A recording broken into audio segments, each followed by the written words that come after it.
Mi, pokok apa ni Mi? Mi, Kedala. pokok lelo. Nama dia panggil apa? Pokok apa Mi? Nama dia Mi? Oh Mi. Pokok apa panggil ni? Pokok apa panggil ni? Mi. Deh, pokok apa panggil ni? Cicak. Gunung cicak. Oh, gunung cicak ni. Oh, pokok dia gini gunung cicak. Buat apa Mi pokok ni Mi? Mi? Apa bang? Oh boleh. Oh boleh lah. Kalau batuk-batuk boleh Oh, boleh. Boleh. Apa batuk boleh mereka. Lepas tu, Cabai. Belok. cabai kan Mi. Cuba ayat Mi. Mi, cuba cerita Mi. Cabai pedicuk. Cabai pedicuk. Mana pedicuk dah Mi? Cuba Mi ayat dah.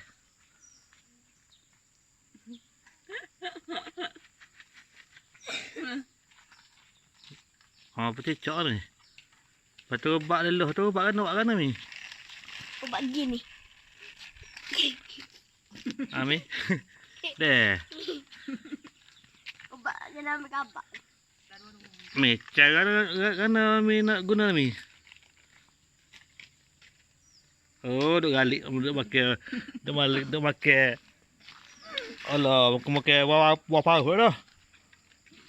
Deh, kan obat dia guna Mi. Ayat bang. Malah basah tu. Kan Mi. Sejujurnya tak ambil kabak. Pucuk lepas tu. Sapu-kapu. Capa kapur lepas tu. Lepas tu. Uli kapal bubui. Pulang, gana apa bui. Lepas tu. Sapu kat ladang. Sapu dada. Ni nak ayak dah. Ni nak ayak. Pokok guna cicak lah. Pokok guna cicak tak? Khasiat dia. Kena batuk. Lelah tu. Ambil pucuk dia ni. Ni pucuk dia ni. Ni. Campur dengan kapur tu. Kapur putih biasa tu. Ganyang apa buih. Lepas tu sapu ke dada dengan belakang budak. InsyaAllah. Dah. Dan ni kau tanam pokok ni. Dia cepat biak pokok ni. Nanti dia bunga dia ada butir ni cepat biak ni. Nak kena dah. Nak kena bak kena cicak. Bak tradisional orang tua-tua dulu. Okey. Beres.